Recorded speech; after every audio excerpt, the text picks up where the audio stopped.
Ja, og velkommen til engelske handels korrespondance her. En gennemgang af formalia, og det er lavet af mig, Tobias Dingdal. Kort introduktion her.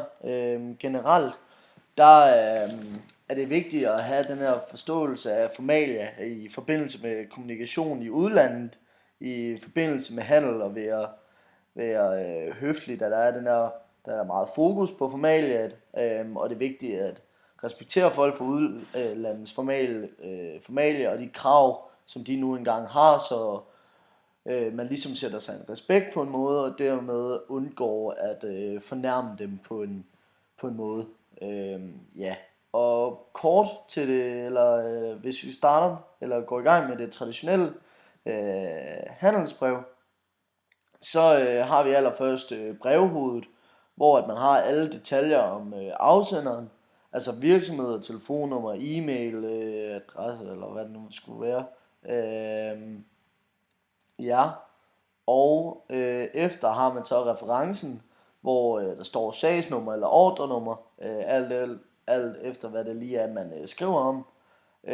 Og så datoangivelsen, hvor det er vigtigt, at man husker månederne skrives helt ud, altså med august, for eksempel med stor dag, hvor man skriver det i stedet for en forkortelse af tal. Der skal man være opmærksom på, at til en britisk modtager, jamen der skal dagen stå før måneden, og omvendt ved en amerikansk modtager, der er det måned før dagen. Yes. Og modtageradressen, der skal selvfølgelig stå firmanavn og titel, og så adressen, som man skriver. Så starter man egentlig med en indledende hilsen, og hvis der er lidt forskelligt alt efter, hvor stort kendskab man har til virksomheden.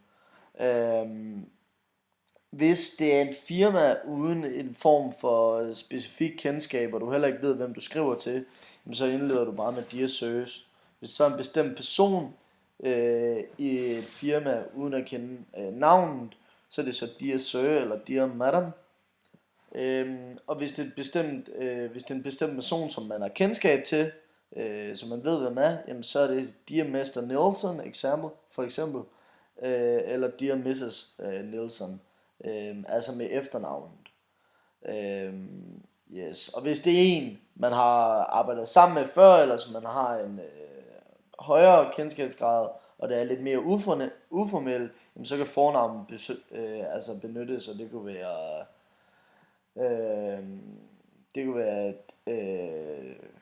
Dear Nana, eller noget af den stil. Yes. Og overskriften, den skal være kort og præcis, altså hvad handler det om? Det skal ikke være noget kreativt eller noget, den skal bare fortælle, hvad det egentlig er, at brevet kommer til at handle om. Og den må gerne fremhæves med fed skrift. Ja. Brevteksten, helt konkret, jamen der starter man jo med en indledning, der egentlig går ud på, at man beskriver, hvad der ligger til grund for ens henvendelse. Så kommer faktadelen, hvor man forklarer, hvad det er, at den her henvendelse konkret drejer sig om, og så en konklusion, hvor man ligesom siger, jamen hvad skal der ske fremadrettet, for at den her forretningsdel kan blive til noget. Og ligesom også sætter et krav til, hvad konklusionen, eller hvad modtageren skal gøre. Yes. Derefter har man en afsluttende hilsen, og det er egentlig også delt lidt op i de her kategorier, ligesom før. Hvis man ikke rigtig har noget, hvis det er til et firma, som sagt man ikke har noget kendskab til, eller hvis det er til en bestemt person, uden man kender navn eller noget, så benytter man yours faithfully som til slut. Hvis det er en bestemt person, som man har en grad af kendskab til, eller man kender navnet, så bruger man yours sincerely.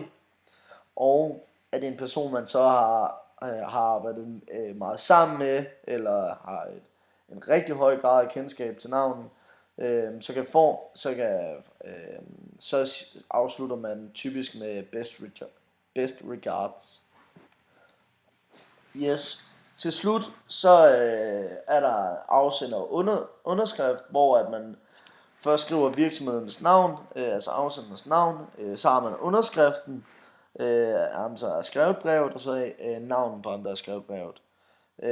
Og så kan også, så er det selvfølgelig også vigtigt at have afsenders funktion i en virksomhed, efter man har skrevet navnet. Og det kunne være, for eksempel hvis man var salgschef, jamen så skriver man det.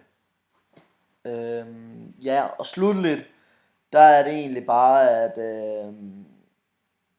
lige en vigtig ting er med her også, hvis det nu er, at det er til kvinder, man henvender det til, så benytter man typisk miss til ugifte kvinder, hvis man får det oplyst, og misses til en gift kvinde.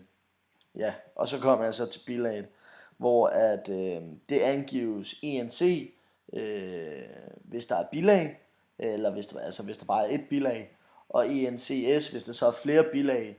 Og alt efter om det så er en mail eller et brev, jamen så ved mail der benyttes CC for at vide, eller som forkortelse til at vide efter et bilag, og copy ved et brev, hvis der er yderligere bilag vedlagt. Og eventuelt kan der også være kopier, som kan være vedlagt. Men ja, det var egentlig den her gennemgang her. Så ja, jeg siger tak.